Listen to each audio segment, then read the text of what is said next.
judge to do his duty and sequester the note. Yes. Do you have to be there in person in front of the judge to ask this, or will the motion paperwork be enough? It's the paperwork's always enough. The judge is either going to follow the rules or not. The idea is to get, okay, lawyers, there's two types of lawyers, evil and worse than evil. But other than that, there's ones that litigate and ones that prepare documents. Some lawyers will tell you, I win the case before I go to court. Some will say, I don't care what documents are in there, I'll kick ass in court. I lean more towards the documents unless I'm the one going in there. You know, it's hard for me to turn down the opportunity to bitch slap a judge and an attorney. It just is. You get it? Motions usually require responses or reply. Yes. How about if you call it a request, then you said it's something the judge doesn't have to rule on. So would you get another title, which is not misleading? Do you see what I'm saying? It could be a petition or, well, it's in the nature of a writ of right. Yeah, the only problem is when you use the word request, the judge has the right to deny a request without a reason. You said he couldn't deny this one. But he can deny a request. He'll just deny a request. Could you repeat the question? Okay, Nancy's asking, should we name it something other than a motion? And possibly, because a motion gets to be argued. They get to do a response and then you get to do a reply. See, I guess one of the things that I don't mind in this is I'd like to see their response. Because remember, after they respond, you get to reply. So that way we could use the correct verbiage in the reply to prove our case that they're committing fraud. See, most people don't like having to deal with the response. I don't mind it because I know it's always going to be lies. And I'll just say right in my reply, this is a lie. Judge, I mean, wake up. You can tell this is a lie. Now I want them to go under oath. Because if they put in this response, I want it now done under oath. You see what I'm saying? And then they always seem to back off. The concept being is that it's so simple, and I'm not sure why we've missed it for this long, but I just want, can something bad happen to that note during this litigation? Yes. Yeah. And if it does it alter the outcome of the litigation? Yeah. Yes. So should the court protect it? Absolutely. Absolutely. One of the things that they'll probably do is do a lost note affidavit. They come up with those whenever they have an issue like this. What would our reply to that be? Well, okay, then I want to see the police report, and I want to see the insurance filing. See, if they do a lost note affidavit, they have to file the loss of the police department, they have to file a police report, and every lost note affidavit out there is nothing but a scam. And by subpoenaing the person that signs the affidavit, because remember, if you sign an affidavit, you can be called to the stand. None of those people that do lost notes affidavits will ever get on the stand, so all of those are being defunct left and right. I don't think they're doing that very often right now, because the people that are signing the lost note affidavit will not take the stand.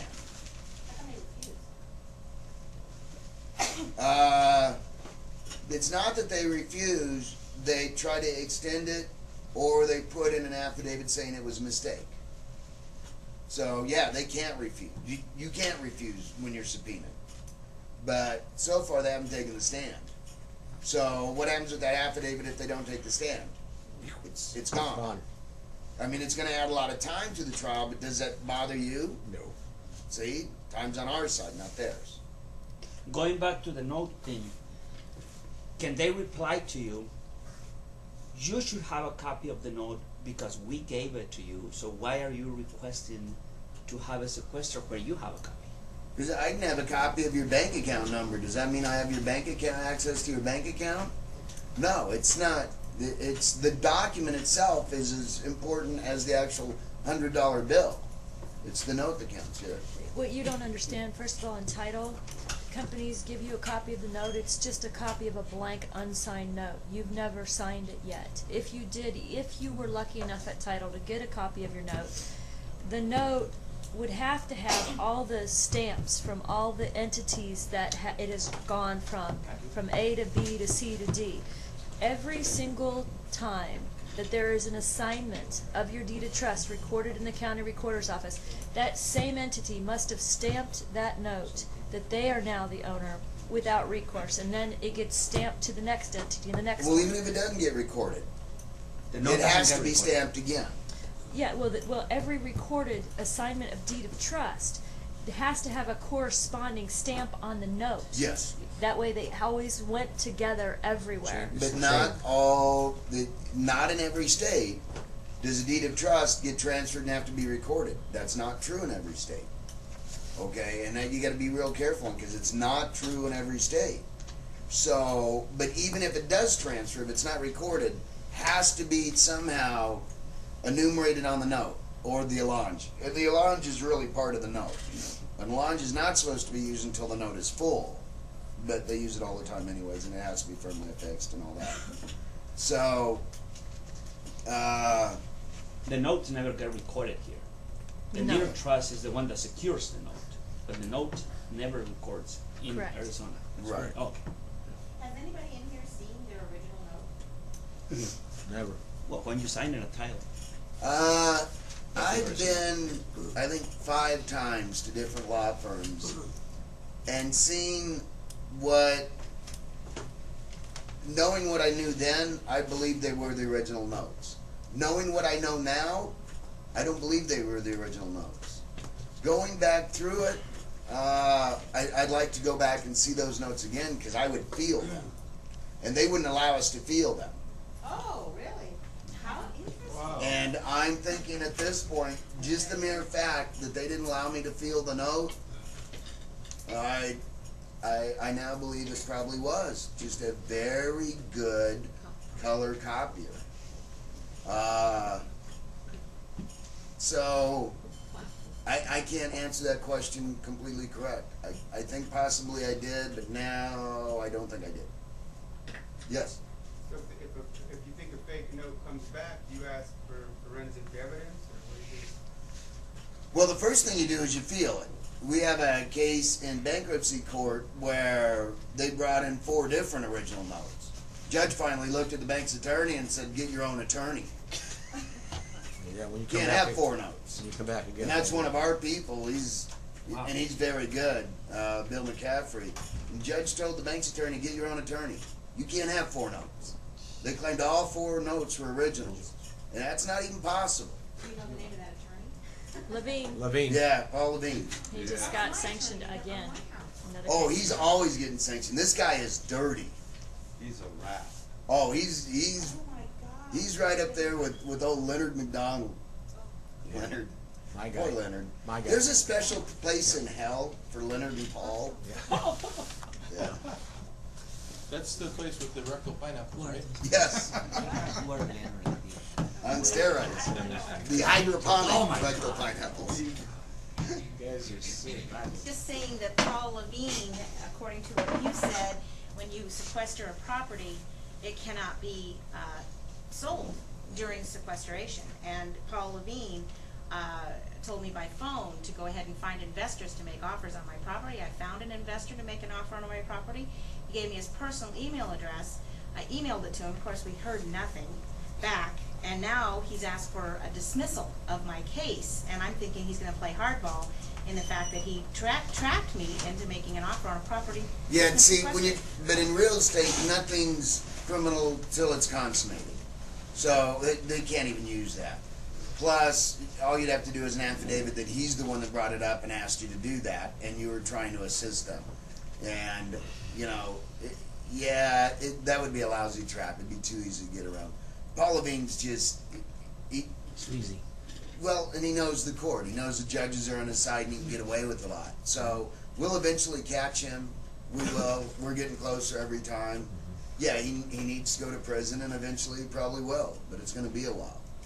But all of that notwithstanding, the concept that to sequester the note. The court has no argument. What happens if the judge orders the other party that the court's going to sequester the genuine original promissory note? Probably leave. We win. Yeah. That's it. We need that order. We get that order, it's over with. It's done. There's no way the bank is going to worry about some measly $200,000 property when they have a $200,000 note that's worth $5.4 million to them. Now, if you watch that video, you'll understand why I say all this crap about it's tenfold isn't even close. Okay, let me lay this out for you real quick. And I'm doing this right off the top of my head, so let me see if I can map it out well enough. Well, from my eye level, it is right on the top of your head. Yeah. Okay. She got you, John. Yeah, but what do you do with me once you do? I don't know. Okay. Catch so- and release. It's a catch and release program, right? Oh, goodness sakes. Are you going to be on my side with anything? I just released you. You're free.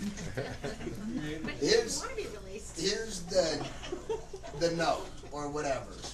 The Federal Reserve notes, promissory note. The bank takes 10%. And all they got to do is hold on the 10%. And that's like they have 100% in the bank account. And they lend out this 90%. Okay? We see that. Yeah. Okay. Then what happens if you do it again? On the same note, Sure. okay? And then you do it again. Now, John, the 10% is FDIC insured, right? Sure. Yeah. They're not worried about that. Because they're only tying up 10%, they're able to do it again and again up to 10 times because that's 100% of the note, correct? Oh, they can do it indefinitely because nobody tracks it back to theirs. So do you see what happens? It's just a way of creating money. Yeah. That 100% has nothing to do with that. This goes on down forever. Forever. There is no end to this. When the patriots that don't know anything about what they're talking about, they say it's 9 times the amount because there's a 10%. That 10% rule went away, I don't know, 30 some odd years ago. So it's not even 10% now, it's really 3%. So imagine that. You see what happens when the numbers climb? Then, and each time they do it, who knows what it is? Right now, it is quite possible that you could track a note and have that same note lent out, that amount of that note, over 1,000 times. And I can prove it mathematically, yes. Who gave them the right to do that? You did. Government. You did. You did when you signed it. No. The government. A Government man officials. named Wilson. Well, not really a man. A demon named Wilson. Woodrow. What was Woodrow the Wilson. 1913? Yeah, December 28th of 1913. Old Woody. Really? Woody. December Which was 23rd. I knew him only well. 2 months after he had the stroke that made him mentally incompetent. His brain didn't work and he couldn't speak. Not exactly sure how he did it. So, okay, so you understand the fractionalization. Everybody talks about this, but there's no limit to how, because if these guys get the 10 or the 90% and they break it down and they put the 10% and then they do it, you can literally track it to where one note has been lent out for over 1,000 times its amount, and there's nothing back. Yeah. If that's true. Oh, it's true. I said it, so we know that it's true. I'm not able to lie or be wrong. We know that. So go ahead. If it's true. It is true. It sounds inconceivable, but if it's true, since 1913, no one's stood up and said, "Hey, you just tricked us." Sure. Let's look at who did. The governor of. Oh, I can't remember. A governor stood up, and at the end of the meeting, he fell over dead in his suit. Charles Lindbergh stood up and said something about it. 3 days later, his child was kidnapped and murdered.